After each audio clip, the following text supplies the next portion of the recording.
So how does this all look on the Zscaler front end? Now, we're not picking this up as a threat, and the reason for that is this is legitimate PowerShell commands.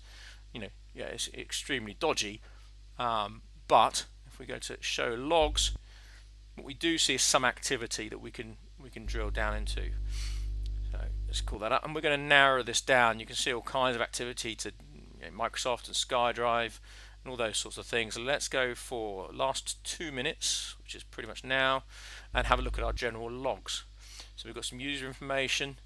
Okay, well, Dropbox we were interested in anyway. Is that a sanctioned application? That's a key thing. Here we go. So we've got some access to a site that we've seen before, if you remember, in our host information. If I go back to VM, we'll come back to Mimikatz in a second. Let's scroll past all that good stuff. Okay, let's go back. Here we go. So there's our command channel. So you can see we saw Kali in our attack, but in the logs that may be something that goes amiss. So one of the things we can do is look at the suspicion level, and it may be rated as suspicion not because of it's using things like PowerShell commands, but also dynamic DNS entries. The time that I created the leelangley.net domain is raising suspicion. But the main one for me here is category of URL miscellaneous, where people would tend to ignore that. So what I'm going to do is going to tidy these logs up a little bit and narrow down our search criteria. I'm going to say show me all the lab logs. Let's give this 5 minutes in case we take too much time. That's good. Let's do a URL category search. Hit that.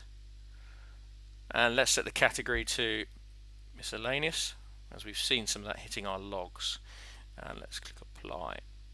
Okay, so we've now got the location of Lee Lab, which we know is the point of question. And here you see theoretically my command and control traffic hitting my news and admin and login. So it's masquerading itself as a legit traffic, but we've got it logged as miscellaneous and it's suspicious. So going back to our Mimi attack, we have got Mimikatz running, and it has gone ahead and grabbed some really useful information here. Some NTLM hashes for our user, but what have we got here? Look, we have got the password for the account stored in memory. So we can use that for potentially lateral movement, move between SMB shares, all of those things if we want to, and generally harvest information. The other thing that we can do is to maybe move about. Now just bear with me a second, because we're going to suffer from keyboard issues. You're going to talk to me? That's good. So let's copy and paste that if we can, and drop it into our shell. And let's do a little bit of digging around to see what's on the on this machine. So let's do a dir. Okay, so I'm on the C drive here. Let's do shell cd, and let's go and have a look inside the users directory. And it'll come back saying it's done. Each one of these commands represents a log entry in our Zscaler portal. It's generating a suspicion score. I'm going to go a bit further in this, have a look at dir. What else can we see?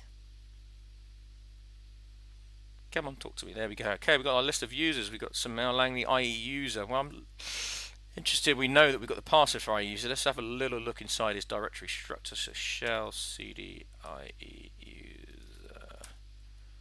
Wait for the job to finish.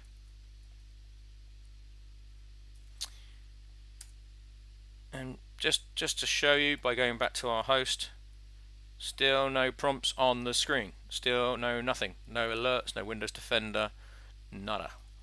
Okay, so dir, let's have a look. We should be in IE users directory, should see my documents and downloads and all kinds of nice things like that. And this is all going across the web. There we go. So we've got some documents and downloads. Let's have a look. Let's do shell cd documents. Wait for the command.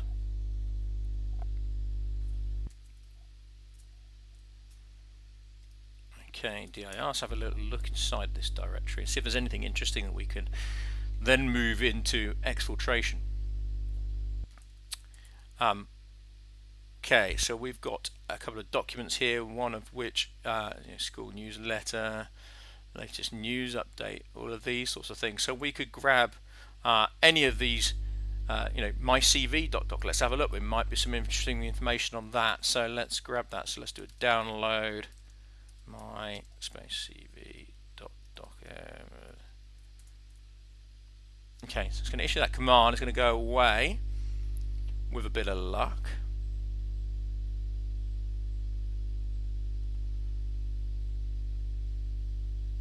So you can see we're able to exfiltrate that data. That's all over port 80